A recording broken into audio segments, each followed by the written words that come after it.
Hi, thanks for tuning in. Today we're going to do a comparison and an in-depth overview between the Creality CR-10s and the Tevo Tornado.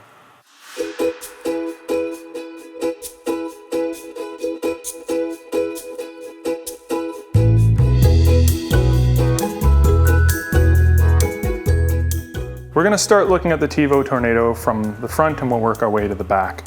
On the front of the screen there are 3 holes in the box. One of them has like a reset button. I didn't see any reference to that in the manual. This one has nothing in it, and this one has a little button that says remove seal after washing. I'm not sure what that means. One of the neat things that I noticed was that they've exposed a lot more of the menu options from Marlin on the screen. They have some quick jump points to level your bed at the corners. They also have the standard jerk, acceleration, velocity, steps per millimeter. They also have baby stepping, which is convenient if your nozzle is a little bit too close or too far away from the bed and you start, say, doing a skirt, or you start your first layer and you notice that, you can catch it and correct with baby step on the Z. It also uses a full-size SD card, which is nice. I don't have to play around with the micro to full-size adapters and pop it right into my laptop. It's also got a nice air intake fan to make sure the electronics stay cool. This is extra important that there is adequate cooling in here because we have a solid-state relay for the AC heater on the bed. Instead of a traditional 12 or 24 volt heater, we have a 110 volt in this case, because we're North America. We have a 110 volt AC silicone heater that spans the entire build surface of the printer. It's worth noting that the build surface as you see it here is actually a little bit longer than the usable surface of the printer. It extends about 1 inch in the front and the back to allot for space for the bolts for the leveling screws on the corners to show through. Back to the control box briefly though. Inside here we have an MKS Gen L board, which is based on an Arduino 2560. The nice thing is this board does have the capability to have the stepper drivers plugged in and removed if you blow them, or you can change them for better stepper drivers, maybe something like the Trinamics. There's one empty stepper bank, which I think is labeled for Extruder 2, but we'll take a look at that in a second. That could be used and programmed in Marlin for a second Z-axis lead screw, so you could convert this to dual Z, much like a CR-10s. I mentioned in another video that I didn't like the length of the cord leading to the Z limit switch. It's extremely short and it kind of limits where you can and can't put the box. There's plenty of length on the rest of the cables. I'm also not really much of a fan of this plastic split loom tubing as opposed to kind of your more traditional nylon braiding that is a little bit more flexible and kind of less crinkly and likely to catch on things as the bed moves back and forth. Back to the printer. On the front you have the Y-axis tensioner. The CR-10 recently has updated this part. This is kind of the original configuration for a CR-10 as well. It works just fine. You shouldn't really have to be tensioning your belts very often. You've also got your standard tensioner on the X. The color scheme, you either love it or hate it. That's more personal preference. But I definitely would like to see that second Z-axis lead screw that we talked about. On the top here, a little bit different than a CR-10. I kind of like this better. There's no slot for the bearing in the top of this little bracket. So the Z-axis lead screw here is held firmly in place. There's no chance of it clanging back and forth as the bed moves back and forth, which has happened on a few CR-10s and S4s specifically. There's argument that could cause binding in the Z-axis lead screw. That's yet to be seen. We have done one test print on this. It turned out perfectly fine and came out actually surprisingly fast due to the acceleration and velocity settings that Tevo has programmed into here. It also looks like they took a little bit of time in here to calibrate the steps per millimeter. They were very specific values, down to a couple decimal places rather than kind of 400 steps per millimeter on the dot. They were 397 and point something something. We can take a closer look at that later. And we're going to open this up and take a look at the board itself and the driver configuration and how that looks. Okay, now at the back of the printer, we can see the extruder. They're using a E3D Titan extruder Titan style extruder.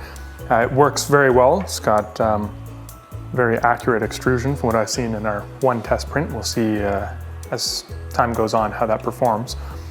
A thing I definitely don't like, in addition to this split loom, is that there is no strain relief on this cord. And that cord is 110 volt AC. I also don't see any grounding either in this cord or just on the printer in general. So what happens when these break free and touch part of the metal frame? So from a safety perspective, I'd maybe like to see some grounding there, but at the very least a strain relief boot.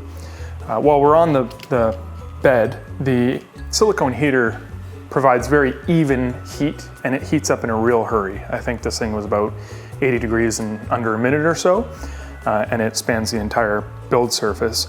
And the build tack-esque material that they have with their Tornado logo on it works very well with the PLA print that I did. I had no lifting or adhesion issues, and I didn't need any glue stick or other materials to make it stick real well. I don't like that the bed leveling screws go right through the build material. They should be, recessed, and they shouldn't spin freely. So as you're turning those tiny wheels on the bottom, which are always difficult to reach, the screw itself is spinning. And in many cases, I had to stick an Allen key in the top to hold it while I tighten the nut on the bottom, just making a kind of cumbersome activity a little more frustrating. As I said before, I'd like to see that second Z-axis. They have a nice big stepper on the Y-axis. It's much larger than the stepper on something like the CR-10. And they run quieter, I've noticed. That may be partially due to the drivers that they used or the steppers they used, or a combination thereof. I'm not exactly sure. And this is the last thing I'll say about the bed before I forget, is this is apparently like a ceramic glass bed. It's not aluminum, and it is extremely, extremely flat. I did notice that there was a little bit of an air bubble in the print surface that was adhered to it, so it kind of made a high spot. I corrected that by poking a small hole and letting the air out, and it doesn't seem to have left any kind of a wavy finish to the material. On the control box, which we're about to open here, I forgot to mention that there's a USB-B or printer style USB port on it instead of the mini USB that is on most printers. It's kind of a bigger connector and different than what I have on the rest of my machines, so now I need a different cable. That's really just personal preference. I'm being picky at that point. But let's open this guy up and see what it looks like inside.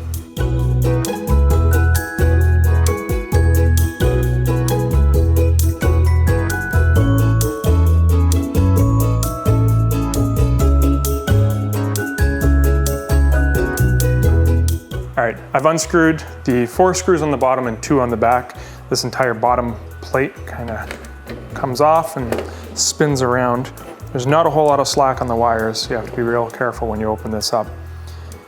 We'll have an enlarged image up here for you to see. The 4 stepper drivers, as I mentioned, are on these little daughter boards. I forget the name of this, Pololu style drivers. I'm probably butchering that. But at least they're easily replaceable. So if you are aggressively moving the bed back and forth manually by hand on either the X or the Y, you can fry the boards by kind of inducing voltage backwards in through the system. But at least these can pop out and pop back in. And as I mentioned, there is 1 empty slot. It's imperative you make sure that you reinsert them in the correct orientation or you will blow them as well. Then you have the screen assembly, and on the side wall here beside the fan, you have the solid state relay or SSR. And this allows us, using low DC voltage, in this case 5 volts from the board, to switch 120 or 110 volt AC voltage on the other side to power the heated bed.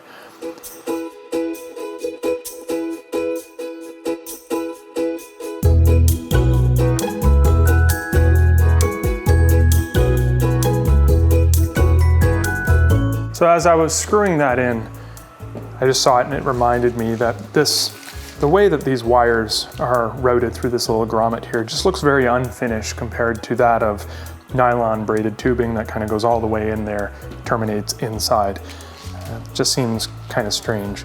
And these tags with the labels of what the individual plugs are for, in this case the Z motor. They're much larger than they need to be. Something like a Creality that has a tiny little Z tag just looks a little nicer. And ideally, you're not going to want to rip these off, so that when you disconnect everything, you know where everything goes again. The manual, last but not least, the manual is extremely good for a manual of a Chinese printer manufacturer. It's very easy to read, well written, and the diagrams are very explanatory. There's also details around fine tuning, around belt adjustments and tensioning, and even how to slice, kind of an intro to slicing using Slicer, and some default settings. They also support and articulate how to flash the firmware. Other manufacturers, for a while at least, weren't even supporting users flashing the firmware.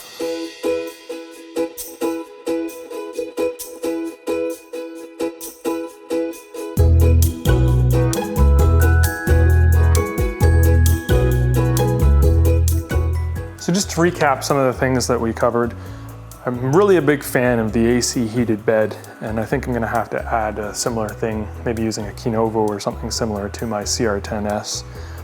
It's extremely flat, and I haven't weighed it, but I would have to guess that it's lighter, being that it's not glass on top of an aluminum bed, it's just glass, or ceramic as they called it, and it had extremely even heat.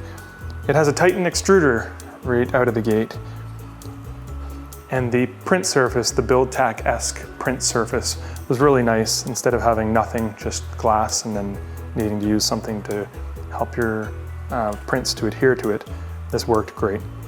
The bed is also well insulated underneath, using kind of a neoprene-like material with a foil backing.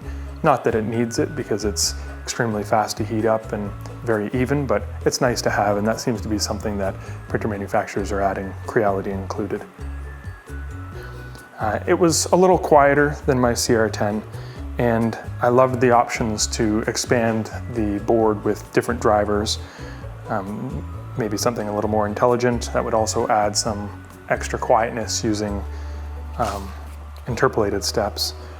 There were more options in the menu that were exposed to the end user out of the gate, including baby stepping. The box had a better position, in my opinion, for the cooling fan intake. Instead of it being on the bottom like on many, it was on the side, and as I mentioned, that's important because of the SSR. The manual was fantastic. I also was a fan of the full-size SD card. The things I didn't like about it is the lack of a second Z. On a printer of this size, I would like to see a second Z, because the X-axis extrusion can kind of sag, or may sag, on the end, especially if you change out the tool head to be something a little heavier. The chances of that happening are greater. I also didn't like that there were no nylon braided sleeves around the wires. They have these kind of corrugated split loom tubes that are also not even long enough for the wires. And on that note, the wires could have been much longer, specifically the Z limit switch wire. There's also no strain relief on the bed cable as it attaches to the bed, and being that that's 110 volts, I would like to see strain relief for sure there. And if that ever broke free, I don't see any grounding to the printer at all, so I feel like that's a bit of a safety hazard. The leveling screws at the corners of the bed, I was also not a fan. Not only do they have the typical way too small and too hard to reach nuts on the bottom, but the screws themselves are not, or the bolts themselves are not, recessed into the bed, and they spin freely. So whenever you're trying to level those corners, you have to also hold the bolt itself either with your thumb if you're lucky, or with an Allen key, which makes that really cumbersome. The front of the control box, just underneath the screen, seems a little unpolished, having 3 holes in the front, one with a button that is not referenced anywhere in the manual from what I've seen, and another hole having nothing in it, and then that strange remove before or after washing sticker. I'm curious as to what those are, so I'll have to look into that further, but just from an appearance standpoint, it kind of has an unpolished look to it. And The most senseless part of it all was the fact that there is no spool holder included with the printer. So if this is your only 3D printer that you get, you assemble it at home and you go to print and you have no way of hanging your spool of filament. It's included on the SD card, but you have to figure out how to handle and hang the spool of filament to get that print done. That really doesn't make any sense in my mind. So here we are with the Creality CR-10s. We'll start with the box and we'll work our way from front to back. Starting at the front of the control box, there's no random holes with unlabeled buttons or random labels that don't make any sense, or holes with nothing underneath them at all. So it kind of has a more refined look, I think. And the menu has less options than the Tevo Tornado. Creality has kind of locked those out. It's easy enough to unlock them by flashing the firmware yourself, which they now support. In the past, they didn't. The control box ventilation fan is actually on the bottom of the box. There's an intake fan for the power supply and an exhaust on the back. I did like the side intake fan. It should be drawing in cooler air and there's less chance of it being blocked or restricted than on the bottom. And the fans in the Creality are notoriously loud. I know people have opened S4s specifically. Right out of the box, they're already kind of grinding away where the bearings are shot or what have you. And the fan at least used to be extremely loud on the front here, the hot end cooling fan. The newest revision, which this is, they've replaced the fan with much quieter versions. The board in here is an Arduino 2560 based board with onboard soldered stepper driver motors, or stepper drivers, sorry. In that case, if you fry one by some negligence, like moving the bed back and forth rapidly manually, or even moving the hot end back and forth, you can't replace just the stepper driver. You'll have to replace the entire board. You also can't change the stepper drivers easily anyway with other drivers. They're not kind of plug and play as they were on the Tevo Tornado. On the plus side, they have very nice kind of nylon braiding on all the cables, and the nylon braiding goes all the way into the back of the box, which we'll show you when we flip the printer around.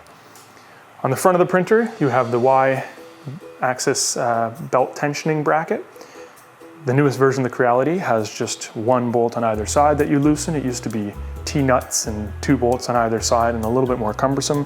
Now there's a nice slot and 1 bolt on either side to make adjusting that a little bit easier. It's not something you're doing often, but it's kind of nice. On the bed, we have kind of a 2-piece bed, if you will. We have glass on top of aluminum as opposed to just being a ceramic plate on the Tornado. I haven't weighed them, but I think this would actually be a heavier assembly.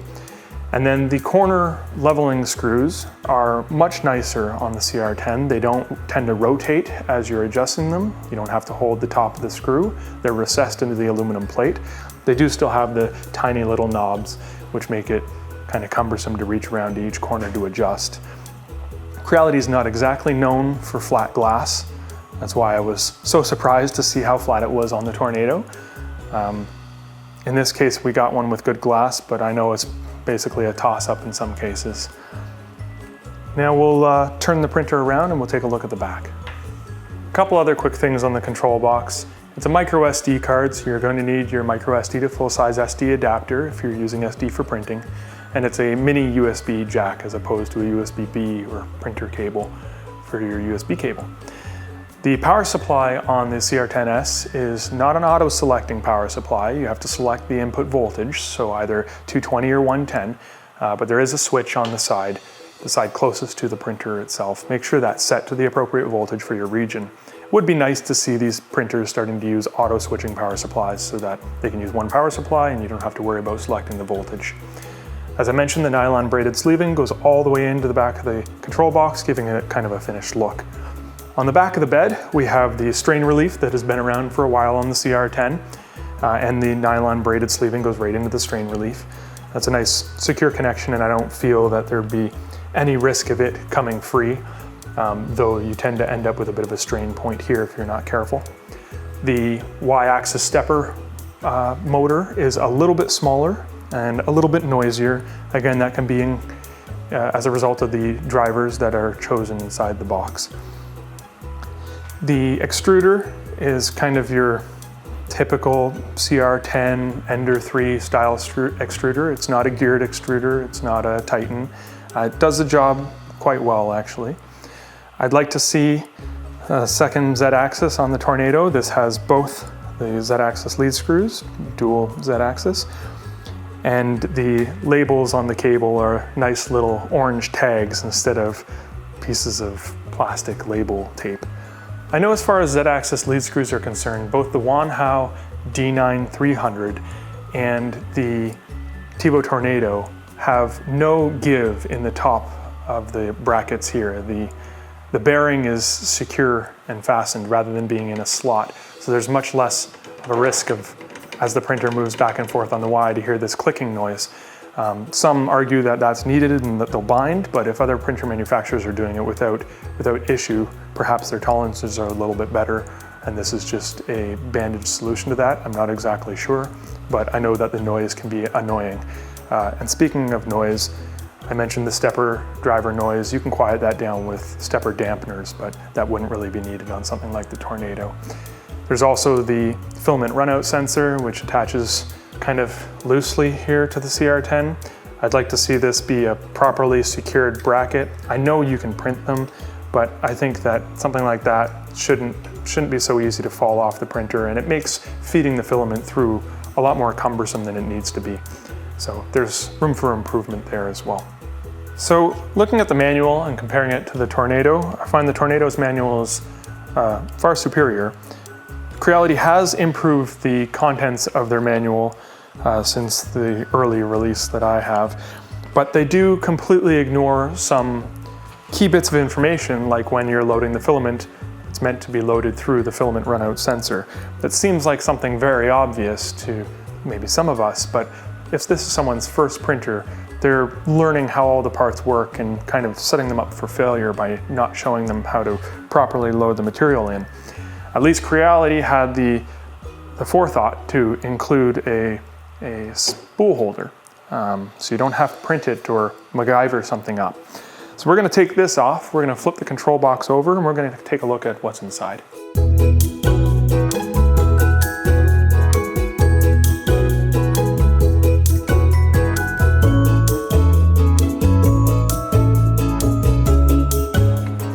All right, the 4 screws are out. You have to bend it open a little bit to have this tab clear the power supply, and then just flip the power supply over like that. There's not a whole lot of slack on the wires. And then if we look down through the top, we'll see 4 small heat sinks on the board. Those 4 heat sinks are on top of the stepper drivers. So as you can see, they're not replaceable. And there is an empty slot on the far right for a 5th, but it would have to be an SMD style. Again, not just something you can add in to increase the functionality of your board. And then there's a small fan there to kind of blow air across the board to help cool those heat sinks. And then on the front, you have the screen. In this case, we don't have an SSR for the bed heating. On the back wall, there's a MOSFET, and that's where the high current 12 volt goes through, high amperage 12 volt goes through to the bed. And unlike the Tornado, the bed is just 12 volts, so there's no real danger there of any electrocution or anything like that.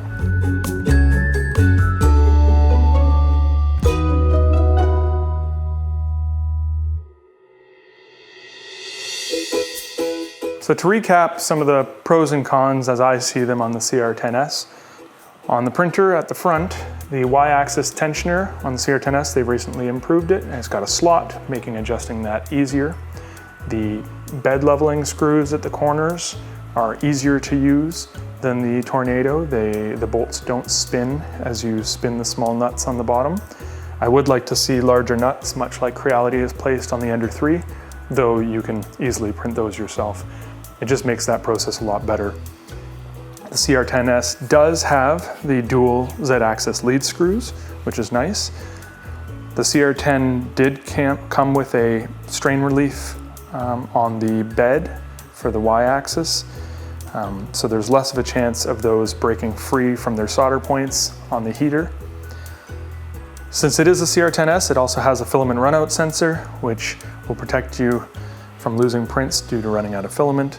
it would be nice to see that included on the Tevo, since it does have the board that is capable of such things. It just seems like a necessary omission. The cable labels on the CR10 are little yellow tags. They're unobtrusive, and they're really not an eyesore. I found the large labels on the Tevo to be unsightly. And the wiring for the CR10 is ample, though I always like a little bit more length in my wires. The control box has a more refined look to the front of it. It did contain a filament roll holder, which is nice to not have to print that. Creality, as we know, needs to work on their bed flatness, both in the aluminum bed itself and the glass that they put on top of it. They're sometimes concave, convex, or dished in both directions. That was not an issue at all with the Tornado that we received in the ceramic glass bed that it comes with. And there's no aluminum there to worry about warping. I don't know if I'd call this a con, but a downside in this comparison between the CR-10s and the Tevo Tornado is the extruder on the CR-10s. It's not a geared extruder. It doesn't have the same level of resolution as the Tornado would. It's noisier than it needs to be. I'm not sure if that's as a result of the drivers or the steppers themselves, but it's definitely noisier than the Tornado. The Z-axis lead screws can cause some clanging as they move back and forth. That's easily mitigated. The heater is only 12 volts, since the entire CR10 is a 12-volt system. So it takes a while to heat up, even with the new thermal insulation that Creality has added. This pales in comparison to something like 110 volt, though that's to be expected. The menus on the firmware are out of the box a little bit more limiting or restricted, and the cooling on the box is probably less optimal than the Tornado, though not necessarily as much of it is required, since there's no SSR in there to try to keep cool. It does use the Arduino 2560 board as well, without adjustable or replaceable rather stepper drivers. Love it or hate it, the Creality uses a micro SD card and a mini USB port. I'd like to see a full-size SD card, as I'm sure many other people will. I've seen these things modded repeatedly with a full-size SD card just to solve that problem. The Tevo included that out of the box. So hopefully you found that comparison useful. You'll have to take that into account and make the decision that is right for you between these two. They're both equally capable printers.